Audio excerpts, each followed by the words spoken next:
नमस्कार दोस्तों, कथा वाचन में आप सभी का स्वागत है।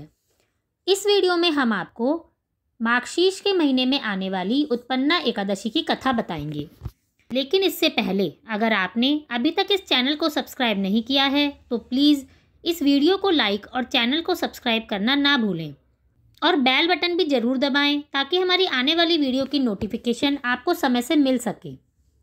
उत्पन्ना एकादशी के दिन माँ एकादशी का जन्म हुआ था, इसलिए ही इसे उत्पन्ना एकादशी कहा जाता है।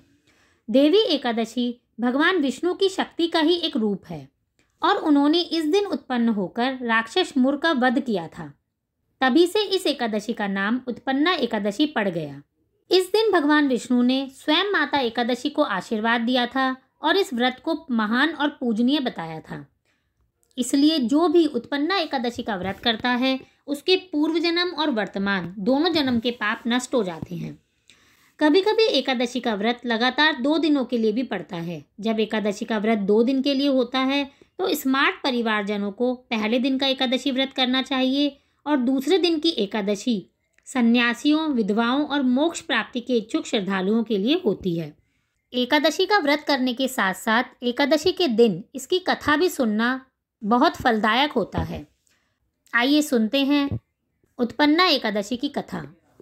एक बार धर्मराज युधिष्ठिर कहने लगे कि हे भगवान, कृपा करके आप मुझे मार्गशीर्ष महीने के कृष्ण पक्ष की एकादशी के विषय में बताइए।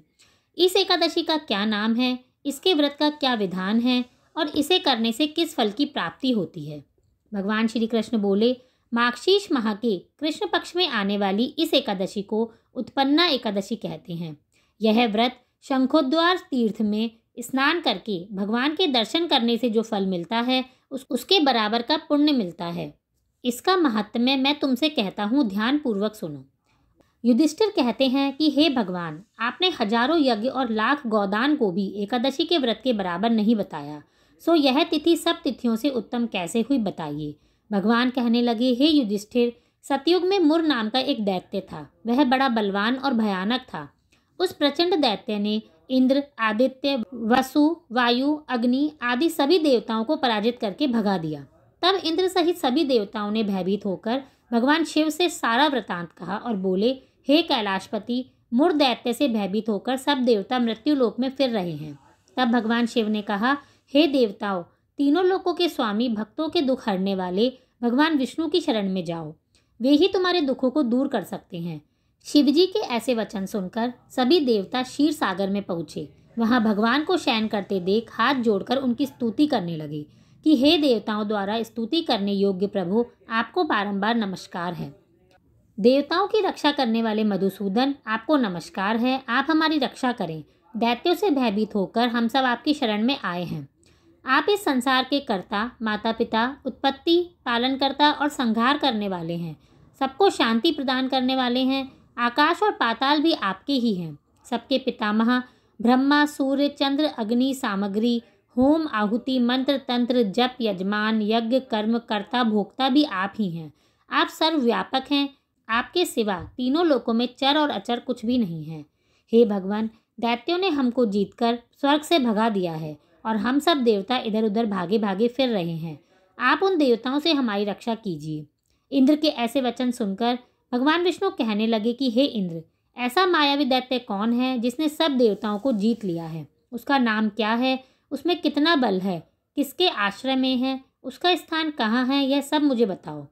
भगवान के ऐसे वचन सुनकर इंद्र बोले, भगवान, प्राचीन समय में एक नाड़ी जंग नामक राक्षस था।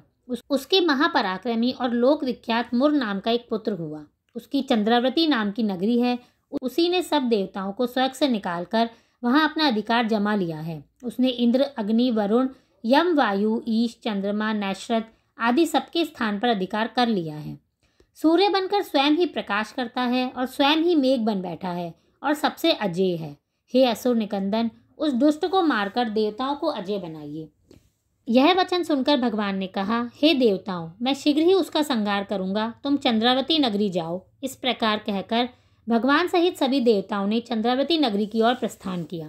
उस समय जब दैत्य मुर सेना सहित युद्धभूमि में गरज रहा था तो उसकी भयानक गर्जना सुनकर सभी देवता भय के मारे चारों दिशाओं में भागने लगे। जब स्वयं भगवान रणभूमि में आए तो दैत्य उन पर भी अस्त्र शस्त्र आयुध लेकर दौड़ पड़े। भगवान ने उन्हें सर्प के समान अपने बाणों से बीग डाला। बहुत से दैत्य मारे गए, केवल मुर बचा रहा। वह अविचल भाव से भगवान के साथ युद्ध करता रहा। भगवान जो भी तीक्ष्ण बाण चलाते वह उसके लिए पुष्प सिद्ध होता। उसका शरीर छिन्न भिन्न हो गया, किंतु वह लगातार युद्ध करता रहा। दोनों के बीच मल्लयुद्ध भी हुआ। 10,000 वर्ष तक उनका युद्ध चलता रहा, किंतु मुर नहीं हारा। थककर भगवान बद्री का आश्रम चले गए और वहाँ हेमवती नाम की सुंदर गुफा थी।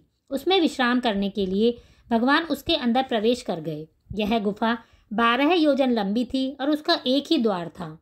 विष्णु भगवान वहाँ योग निद्रा की गोद में सो गए। मुर भी पीछे पीछे आ गया और भगवान को सोया देखकर मारने को उद्यत हुआ। तभी भगवान के शरीर से उज्ज्वल कांति में रूप वाली देवी प्रकट हुई। देवी ने राक्षस मुर को ललकारा, युद्ध किया और उसे तत्काल मौत की घाट उतार दिया। श्री हरि जब योग निद्रा की गोद से उठे तो सब बातों को जानकर उन्होंने देवी से कहा कि आपका जन्म एकादशी के दिन हुआ है, अतः आप उत्पन्ना एकादशी के नाम से पूजित होंगी। आपके भक्त वही होंगे जो मेरे भक्त हैं। और तभी से ही इस एकादशी का नाम उत्पन्ना एकादशी के नाम से सभी लोग जानने लगे। इसके अलावा एकादशी के व्रत के नियम और एकादशी के व्रत का उद्यापन जानने के लिए आप ऊपर दिए गए आई बटन पर क्लिक करके इन वीडियो को भी देख सकते हैं। उत्पन्ना एकादशी के दिन से ही एकादशी का व्रत शुरू हुआ था। अगर आप भी एकादशी का व्रत शुरू करना चाहते हैं तो यह दिन सबसे उत्तम रहेगा।